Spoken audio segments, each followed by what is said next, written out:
Hi, I'm Eric Kelly from kellyplanet.com, and this is a closer look at Star Trek The Next Generation, Season 3, Episode 2, The Ensigns of Command. We're 0 for 2 so far in Season 3 as far as opening captain's logs go, and it looks like we have a concert in 10 forward. How great. Hey, there's Data. Let's see what he has to say. May I suggest you attend the second concert? Why, Data? Ensign Ortiz will perform the violin part. My rendition will be less enjoyable. Oh? According to my fellow performers, I lack soul. The doc tells Data that it's not a good idea to explain your failure before you even try, and Data's like, well, honesty is the best policy. But Picard tells him that sometimes too much honesty can be disastrous, especially for someone in a command position. Cole Meany's also here with a cello, but he has no lines for the entire show. Oh, thank goodness. Riker chimes in with a message from the Sheliak corporate. Let's go see what that's about. Worf confirms that the message is from the Sheliak star system, and Riker says that the Sheliak have not attempted to contact the Federation in 111 years. Federation creatures. There are humans on the 5th planet of Tau Cygna.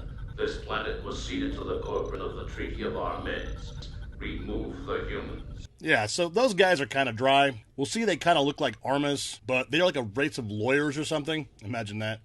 The planet that these humans are on is Tau Cygna V, but that system has all kinds of hyperonic radiation, whatever that is. It's lethal to humans, so that makes no sense, and Riker agrees with me. But Picard says we have to investigate, so they set course for Tau Cygna V. Captain, human life form readings from the planet. High levels of radiation are disrupting our sensors.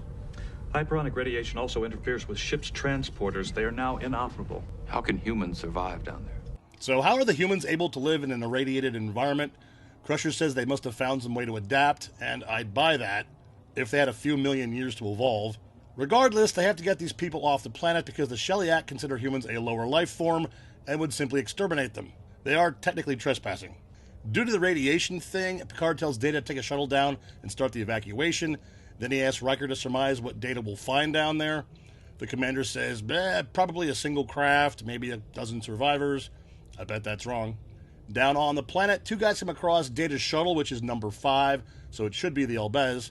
It's not. Oh, there's Data. Greetings, gentlemen. You're not human. I'm Lieutenant Commander Data of the Federation starship Enterprise. Our great-grandparents were citizens of the Federation. You want to speak to Goshevin? We'll take you to him.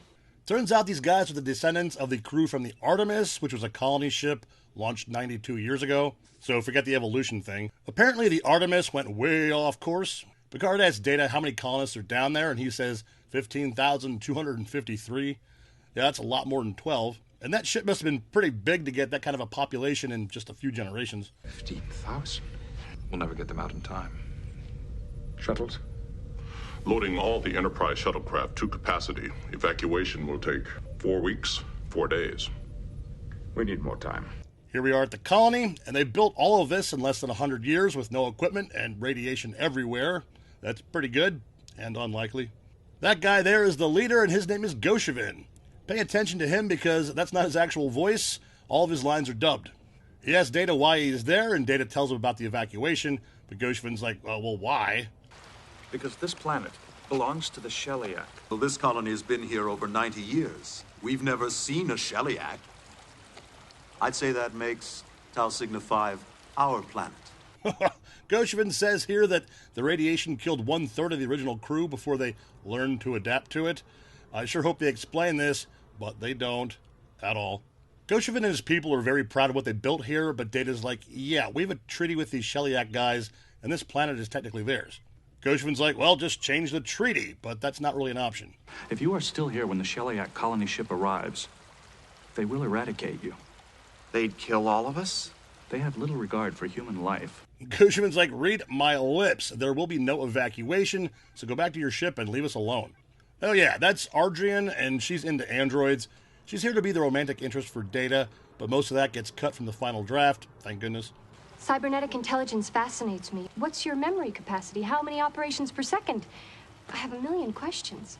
I'm afraid I have no time to answer a million questions. I have a mission to accomplish. Perhaps I can help you. Back on the ship, Picard tasks O'Brien and Geordi with getting the transporters to work in the radiation stuff, and he says he doesn't want to hear that it can't be done. Geordi's like, oh, that's impossible. All right, fine, we'll figure it out. Troy needs to get in on this, so she tells us that when the Federation first negotiated this treaty, it took 372 legal experts, and what do we have? Picard says, thee and me. Well, Picard represented all of humanity against the Q in court, and represented Data in Measure of a Man, so they have a shot. Worf finally gets a hold of somebody from the Sheliak Corporate. Remove the humans from the Tau Cygna system. 3 Earth days remain. May I offer a compromise? Denied. Yeah, that didn't go so well. Geordi and O'Brien are working on the transporter thing, but this isn't going so well either. Riker stops by to check on their progress, but, well, look. You'll notice Wesley is there, but he doesn't get any lines. Data and his lady friend go to tell Goshevin that the Sheliak won't budge, and Goshevin goes on about how his ancestors bled to build what they have, and there's a freaking bee. What the hell? And this town is a monument to 90 years of effort. This isn't a town. It's a monument to every man, woman, and child who's lived and died on Tau Cygna V. My grandfather is buried on that mountain. No, we are not leaving. Picard informs Riker that Starfleet is profuse with its apologies, but they can't get any help for them for 3 weeks. Well, that's not going to work. So Picard decides to head out and intercept the Sheliak ship before it gets there. Riker informs Data of the situation, but Data's like, yeah, I don't think I'm going to be able to work this out. That Goshevin guy is pretty stubborn. Riker's like, look, I can't help you. I'm not there. Figure it out. The treaty is the only thing that prevented them from eradicating the colony the moment they discovered it. Ah is right, Data. The lives of 15,000 people are riding on you. Riker out. Ardrian tells Data that Goshevin has called a town meeting, so he has the opportunity to argue his points. Data's like, so far I've been pretty ineffective. So she kisses him. Data gets almost as much action as Riker. So here we go with the town meeting. There's like 20 people out of 15,000 something there.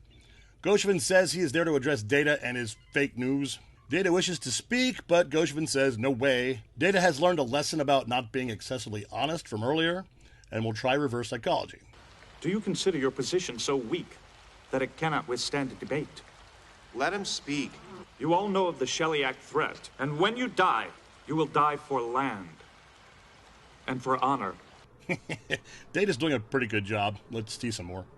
Long after the battle is over, their courage will be remembered. Remembered by who? There will be no one left alive to remember. That was a good try, but stubborn old Goshevin isn't buying it. He says Data thinks they are cowards, but they will fight, and goes back to the "we built this place" rhetoric and "oh, my grandfather." He's buried on that mountain. Well, who'll be left to bury you? I don't think our chances are as hopeless as he says. Here, we stand. Then here you die. The two guys from the beginning are like, yeah, Goshevin's a good leader, but we're not ready to die for him, and a whole lot of people agree with us. Ardrian says, cool, let's all meet at my house later. Picard and Troy are discussing the difficulties in dealing with the Sheliak because they are so different. Picard says, well, we're not that different, we communicate. Troy points out that it's a miracle that different species can communicate at all. It's a good thing for universal translators. And cites an example. We are stranded on a planet. We have no language in common, but I want to teach you mine. Zismarith. What did I just say? Cup. Glass. Liquid. Clear. Brown. Point taken. Yeah, she has a point. She also says that this treaty is 500,000 words. On average, that would be almost 2,000 pages, which seems like a lot. I don't know. I've never read a treaty before. Picard is going to have to be very specific with his negotiations, and by golly, just in time, because Riker chimes in to say they have the Sheliak ship on comms.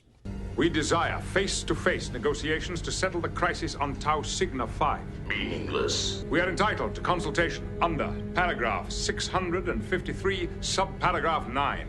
Granted. Okay, so I guess Picard and Troy better hit the books. Now we're at the meeting at Ardrian's house, and they are telling Data that they are fine with relocating, but they want to be left alone. Data says the Federation has got no problem with that. So the trick is to convince Goshevin, who happens to show up just then, and he's like, yeah, don't you forget it. And then he zaps Data. That's not nice. Oh hey, Picard and Troy have beamed over to the Sheliak ship. We will remove them, but you must grant us the time we require.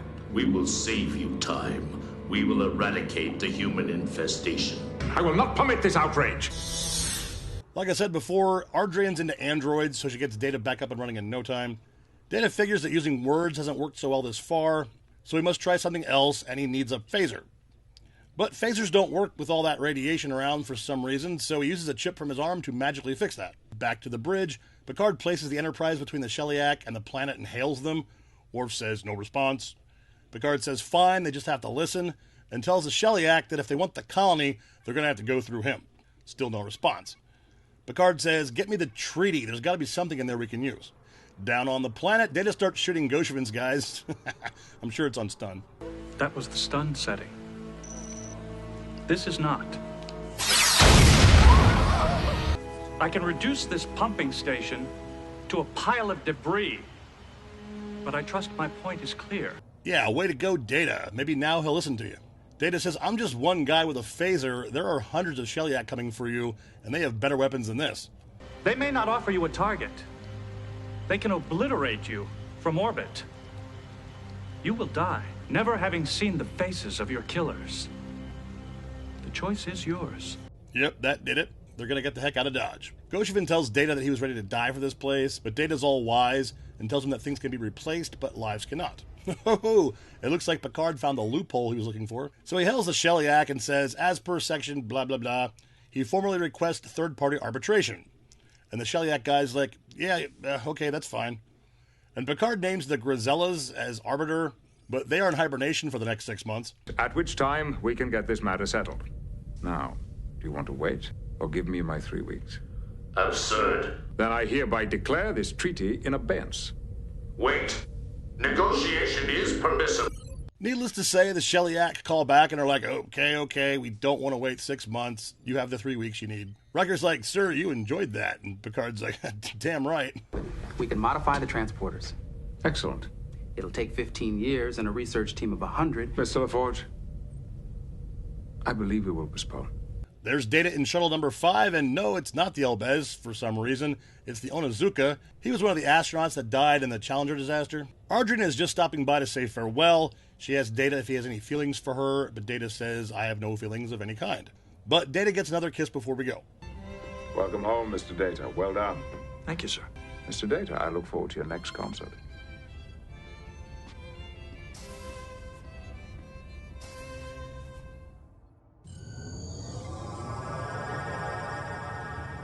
I thought the title of this episode didn't make any sense, so I looked it up. The term ensign in this case refers to a symbol of command, not the rank. It's from a poem. This was one messed up show behind the scenes. They made Cole Meany show up and then gave him no lines. Apparently they told Will Wheaton that this episode was about Wesley, so he showed up and he got almost no lines. $200 grand was cut from the budget at the last minute, some of which was to go toward more romance between Data and Ardrian, like we needed more of that. And as I mentioned, the guy who played Goshevin got all of his lines dubbed and his name removed from the credits, so I guess he wasn't too happy. It's rating time, and I gotta be honest, I did not enjoy writing this at all. That's because of how the script was set up. These types of episodes tend to omit the captain's logs, which I find helpful for pacing. And I'd rather not focus on romance and legal proceedings, but that's just me. That being said, it wasn't bad, and I'm gonna be a wimp and give it 3 deltas out of 5. You can let me know how you feel about that. If you liked that video, thank you very much, and hit the buttons and make a comment if you'd like. If you didn't like it, then maybe don't do that. There's more Star Trek videos and other related content on my website. Check it out at kellyplanet.com. I'm Eric Kelly. Live long and prosper.